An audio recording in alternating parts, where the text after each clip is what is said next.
हम हर माँ अपनी संतान में सत्य का दिव्य गुण देखना चाहती है, और जब सत्य की बात हो और राजा हरिश्चंद्र का नाम ना आए, ऐसा कैसे हो सकता है।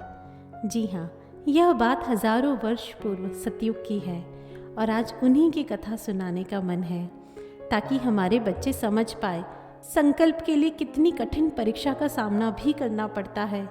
कैसे कोई वंश अपनी कीर्ति को पाता है जहाँ स्वयं भगवान जन्म लेते हैं। हमें कलयुग में कई बार अच्छे कार्य करना मुश्किल लगता है, पर अगर हम समझ पाएं तो समझेंगे कि सतयुग में भी यह आसान तो नहीं था।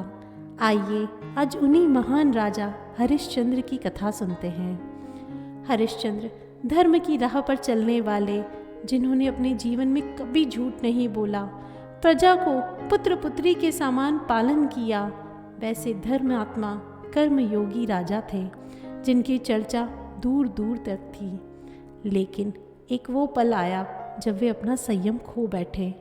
उन्होंने तपस्या में लीन विश्वामित्र को भला बुरा कहना शुरू कर दिया। ऐसा कभी कभी होता है कि अच्छा इंसान भी किसी एक पल में कमज़ोर पड़ जाता है। उसी कमज़ोर पल में उनकी पूरी जिंदगी किस तरह बदल सकती है, वही आज राजा हरिश्चंद्र के साथ हुआ था। उनकी ऊंची आवाज़ और कड़वे शब्दों से ऋषि विश्वामित्र की तपस्या भंग हो चुकी थी। उनकी वर्षों की साधना मिट्टी में मिल गई। उसी वक्त राजा को होश आया कि उनसे कितनी बड़ी गलती हो गई। उधर महर्षि का चेहरा क्रोध से तमतमा रहा था। उन्होंने गुस्से में सामने खड़े राजा को देखा और गरजते हुए बोले, राजन, तुम्हारा यह अहंकार तुम्हें बहुत भारी पड़ेगा। राजा तुरंत उनके चरणों में गिरकर माफ़ी मांगने लगे, अपने सत्कर्मों की दुहाई दी। कहा जो कुछ हुआ वह गलती से हुआ, वह उनके वश में नहीं था। लेकिन अब कोई फ़ायदा नहीं था। वे यह घनघोर पाप कर चुके थे और महर्षि किसी भी सूरत में उन्हें बिना दंड दिए छोड़ने वाले नहीं थे। राजा जानते थे कि उन्हें अपनी भूल का प्रायश्चित करना ही होगा। उनका धर्म और आदर्श भी तो अब यही कहता था। इसीलिए भरे हुए गले से बोले, मुझसे भूल हो गई महर्षि, मैं अपनी भूल का पश्चाताप करने को प्रस्तुत हूँ। यह भूल नहीं राजन, अपराध है, और अपराध का दंड तो भुगतना ही होगा। विश्वामित्र की तेज तर्रार आवाज़ गूंज उठी। दंड यह था कि राजा हरिश्चंद्र को अब अपना राजपाट, संपत्ति, सब कुछ विश्वामित्र को सौंपकर अपने परिवार के साथ राज्य छोड़ना होगा। राजपाट, धन दौलत से हरिश्चंद्र को कोई मोह नहीं था, लेकिन प्रजा को छोड़कर जाने के ख्याल से ही उनका चेहरा पीला पड़ गया। प्रजा उन्हें पिता की तरह सम्मान देती, भगवान की तरह उन पर विश्वास रखती, लेकिन राजा इक्ष्वाकु वंश के वंशज थे, जिसमें आगे चलकर पुरुषोत्तम श्री राम जन्मे। धर्म के मार्ग से उन्हें कौन डिगा सकता था। फिर वे तो सत्यवादी भी थे। उनके अनुसार यही सत्य था कि उन्होंने महर्षि की तपस्या भंग की। इसलिए उन्होंने बिना किसी वाद विवाद के महर्षि की आज्ञा स्वीकार कर ली और अपनी पत्नी तारामती और पुत्र रोहिताक्ष के साथ काशी की ओर चल पड़े।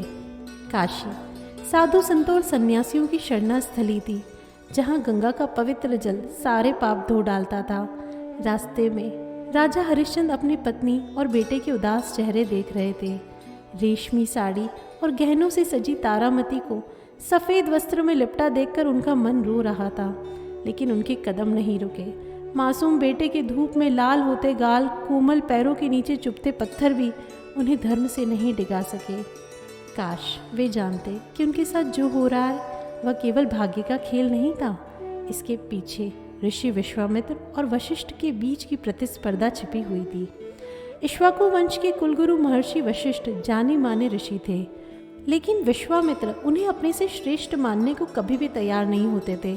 उन्हें लगता था कि वशिष्ठ का मान सम्मान सिर्फ इसलिए है क्योंकि वे राजवंश से जुड़े हैं। एक दिन ऋषि मुनियों की सभा में महर्षि वशिष्ठ ने अपने शिष्य राजा हरिश्चंद्र की प्रशंसा करते हुए कहा कि उसे सत्य के मार्ग से डिगाना बहुत मुश्किल है, वह देवताओं की तरह पूजनीय है।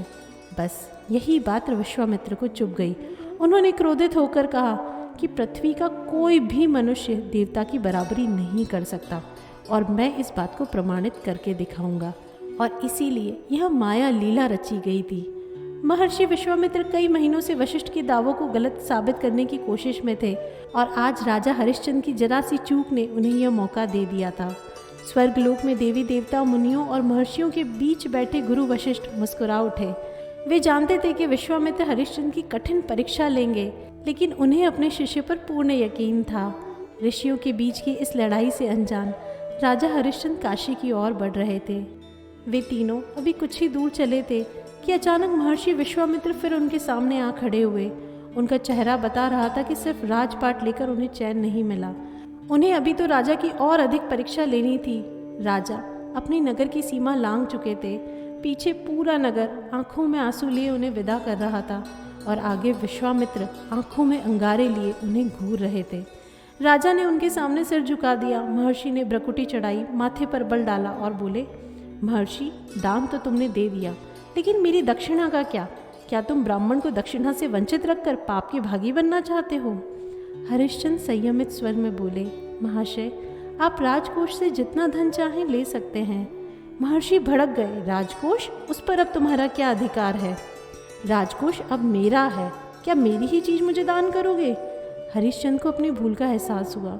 उन्होंने हाथ जोड़कर कहा, क्षमा करें ऋषिवर, बस मुझे 1 महीने का समय दे ताकि मैं आपकी दक्षिणा का प्रबंध कर सकूं। लगातार 1 महीने तक पैदल चलने के बाद हरिश्चंद्र अपने परिवार के साथ काशी पहुँचे। वे थक चुके थे। उनकी पत्नी तारामती और पुत्र रोहिताक्ष भी अब 1 कदम चल पाने की हालत में नहीं थे। हरिश्चंद्र कुछ खाने पीने का प्रबंध करने के बारे में सोचने लगे, लेकिन भिक्षा मांगना उन्हें शोभा नहीं देता था। उन्होंने विचार किया कि मेहनत करके 2 वक्त की रोटी कमाई जा सकती है। इसी सोच में डूबे थे कि सामने महर्षि विश्वामित्र आ गए। उन्होंने करीब आकर हाथ आगे बढ़ाया और कहा, मेरी दक्षिणा का इंतजाम हो गया? हरिश्चंद्र गंभीर स्वर में बोले, हो जाएगा इंतजाम महात्मन, अभी 1 दिन बाकी है। विश्वामित्र ने ढलते सूर्य की तरफ निगाह डाली और बोले, कल इसी वक्त फिर आऊँगा। सूर्यास्त से पहले दक्षिणा तैयार रखना, वरना तुम्हें और तुम्हारे परिवार को मेरे श्राप से कोई नहीं बचा पाएगा। हरिश्चंद्र सोच में डूब गए। उन्हें किसी श्राप का भय नहीं था, मुश्किलों की परवाह नहीं थी, किसी कष्ट की चिंता नहीं थी। वे बस अभी अपनी पत्नी और अपने बेटे की भूख, उनकी पीड़ा को नहीं देख पा रहे थे। पति की बेचैनी तारामती से देखी नहीं गई। वह बोली, हमारे पास अब कोई रास्ता नहीं है, आप मुझे किसी व्यापारी को बेच दें, मैं उसकी मजदूरी कर लिया करूँगी। हरिश्चंद्र को लगा जैसे किसी ने उनके सीने पर वार किया हो, लेकिन क्या तारामती की सलाह मानने के अलावा उनके सामने कोई और रास्ता था? यह तो अनर्थ हो रहा था। कहाँ का यह न्याय हुआ? उस युग के सबसे न्यायशील सत्यवादी राजा हरिश्चंद्र, जिन्होंने सदैव धर्म का पालन किया, आज वे एक ऐसे दौराहे पर खड़े हुए थे जहाँ उनके लिए कोई विकल्प नहीं बचा था। ऋषि विश्वामित्र के डर से कोई उन्हें काम देने को भी तैयार नहीं था। जो ऋषि एक राजा का राजपाट छीन सकते थे, उनसे कौन दुश्मनी मोल लेता? हरिश्चंद्र आंखें बंद किए गंगा किनारे ध्यान मग्न हो गए, लेकिन मन विचलित था। बंद आंखों के सामने भी महर्षि विश्वामित्र का क्रोधित चेहरा ही दिखाई पड़ रहा था। अगर विश्वामित्र को दक्षिणा न दे पाए तो इक्ष्वाकु वंश की इज्जत हमेशा के लिए खत्म हो जाएगी। बेचैन होकर हरिश्चंद्र ने आंखें खोली। सामने तारामती और रोहिताक्ष की मुरझाई सूरत नजर आई। तारामती रूंधे गले से कह रही थी, अपने वचन की रक्षा के लिए आपके पास कोई रास्ता नहीं है स्वामी। हरिश्चंद्र भी भारी मन से कहते हैं, अग्नि को साक्षी मानकर मैंने तुम्हें सुखी रखने का वचन भी दिया था। मेरा कर्तव्य तुम्हारी ओर भी उतना ही है जितना धर्म की ओर। मैं ऐसा नहीं कर सकता तारा। माँ बाप को रोता देखकर नन्हा रोहिताक्ष भी रोने लगा। वह नादान था, वक्त की मार झेलने की ताकत उसमें अभी नहीं थी। वह अपनी माँ का पल्लू खींचने लगा। मुझे प्यास लगी है, मुझे दूध पीना है। पिता की बाहों को जकड़ लिया। पिताजी, भूख लगी है, कुछ खाने को दीजिए। हरिश्चंद्र और तारामती समझ गए अब सचमुच कोई और राह नहीं बची है। कुछ क्षणों बाद हरिश्चंद्र ने चंद मोहरों के एवज में अपनी प्रिय पत्नी तारामती को एक बुजुर्ग धनी व्यापारी के सुपुर्द कर दिया। तारामती ने अपनी उंगलियां हरिश्चंद्र की हथेलियों के बीच से छुड़ाई और व्यापारी के साथ चल दी। माँ को जाते देख रोहिताक्ष बिलखने लगा। वह पिता की गोद से उतरने के लिए मचलने लगा। हरिश्चंद्र को एहसास हुआ कि रोहिताक्ष अभी बहुत छोटा है। उसे वास्तव में माँ से दूर रखना उसके बचपन के साथ अन्याय होगा। तब एक रानी और उसके राजकुमार दोनों व्यापारी के गुलाम बनकर आगे बढ़ दिए। समय अजीब करवटें ले रहा था। तीनों लोग इस अन्याय के साक्षी बन बैठे थे। पता नहीं कब वह समय आएगा जब राजा हरिश्चंद्र के जीवन में अब सुख के दिन लौटेंगे। हरिश्चंद्र दूर जाती तारामती और अपने बेटे को देख रहे थे। उन्हें अपना जीवन बेकार लग रहा था। एक आर्थिक क्षत्रिय होने का उनका क्या लाभ जब वे अपने परिवार की ही रक्षा नहीं कर पा रहे थे। वह कर्तव्यों से चलने वाले पुरुष थे, मगर दुखों के पहाड़ को देखकर उन्हें संसार से विरक्ति हो आई थी। गंगा के पार गहरे नीले आसमान में सूरज ढल रहा था। ऐसा लग रहा था मानो पानी में किसी ने केसरिया रंग घोल दिया हो, जैसे गंगा भी दुख में जोगन हो गई हो। हरिश्चंद्र सोच में डूबे थे, तभी किसी ने उनका कंधा थपथपाया। महर्षि विश्वामित्र अपनी दक्षिणा लेने खड़े थे। 30 दिन की मोहलत खत्म हो गई थी। हरिश्चंद्र ने अपना हाथ आगे बढ़ाया और अभी अभी अपनी पत्नी की एवज में मिली स्वर्ण मुद्राएं महर्षि के हाथों में रख दी। उन्हें एकदम हल्का महसूस हो रहा था, मानो न जाने कितना भार उनके सिर से उतर गया हो, लेकिन सुख की मंजिल अभी उनसे मीलों दूर थी। महर्षि ने मुद्राओं को टटोला, परखा, नजरों से तोला, फिर बोले, बस इतना ही? हरिश्चंद्र, ये मुद्राएं किसी सिद्ध साधु का अपमान है। इतनी कम दक्षिणा? हरिश्चंद्र हैरान रह गए, लेकिन उनमें असीम धैर्य था। वे महर्षि के आगे झुककर बोले, अभी मेरे पास तन के सिवा और कुछ नहीं है। आज मैं वह भी आपको समर्पित करता हूँ। मैं उम्र भर आपकी गुलामी करूँगा। जब आपको लगे आपकी दक्षिणा पूरी हो गई, तब मुझे स्वतंत्र कर दीजिएगा। महर्षि विश्वामित्र ने कोई उत्तर नहीं दिया।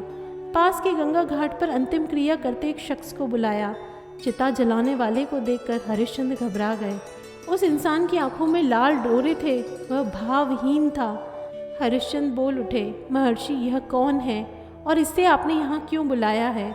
महर्षि गंभीर स्वर में बोले, मैं तुम्हें अपना बंधक स्वीकार करता हूँ और तुम्हें इस चांडाल को बेच रहा हूँ। हरिश्चंद्र की रगों में बहता खून अब ठंडा पड़ गया। वह वचनबद्ध थे, सत्य के मार्ग से कैसे हटते। चुपचाप उस चांडाल के पीछे चल दिए। देश का सबसे बड़ा राजा इस वक्त एक गुलाम बन चुका था। उनकी सत्यनिष्ठा में इतना बल था कि उनके राज्य में न कभी बीमारियां फैलती, न कभी अकाल पड़ता, चारों ओर सिर्फ और सिर्फ सुख समृद्धि रहती। पर आज उनके पास कुछ नहीं बचा था। स्वर्ण सिंहासन पर बैठने वाले हरिश्चंद्र अब शमशान घाट के चौकीदार बन चुके थे। चांडाल ने उन्हें आदेश दिया, तुम्हारा काम यहाँ सौदा करने आए लोगों से कर वसूलना होगा। ध्यान रहे, बिना शुल्क दिए किसी भी मृतक का अंतिम संस्कार नहीं होगा। हरिश्चंद्र की हिम्मत जवाब देने लगी, हे भगवान, यह मैं कैसे कर पाऊँगा? भूख से बेहाल परिजनों से कर वसूलना, यह तुच्छ काम मुझसे नहीं होगा। लेकिन वह कैसे इनकार करते? अब तो उनका शरीर भी उनका नहीं था। बोझिल से दिन गुजर रहे थे। एक शाम हल्के धुंधलके में एक औरत शमशान पर आई। उसने अपने आंचल से अपने बच्चे को ढांक रखा था। जैसे ही वह करीब आई, हरिश्चंद्र चौंक गए। तारामती! और यह बच्चा रोहिताक्ष! नहीं, यह नहीं हो सकता। हरिश्चंद्र वहीं धरती पर बैठ गए। तारामती ने रूंधे गले से बताया, सांप ने हमारे बच्चे को डस लिया है। उसकी आवाज़ पिघले शीशे की तरह हरिश्चंद्र के कानों में उतर रही थी। तारामती अपने बच्चे का अंतिम संस्कार कराने आई थी, पर हरिश्चंद्र यहाँ नियमों से बंधे थे। उन्होंने तारामती से भी शुल्क अदा करने को कहा। तारामती रो पड़ी, मैं कहाँ से लाऊं? मेरा तो खुद अपने आप पर अधिकार नहीं है। अपनी ही संतान को मैं यहाँ लेकर आई हूँ। क्या इससे बड़ा दुख मेरे लिए और कुछ हो सकता है? पर मैं अंतिम संस्कार नहीं करा सकता तारा। मेरे हाथ कर्तव्यों की डोर से बंधे हैं। अपने बच्चे का भी?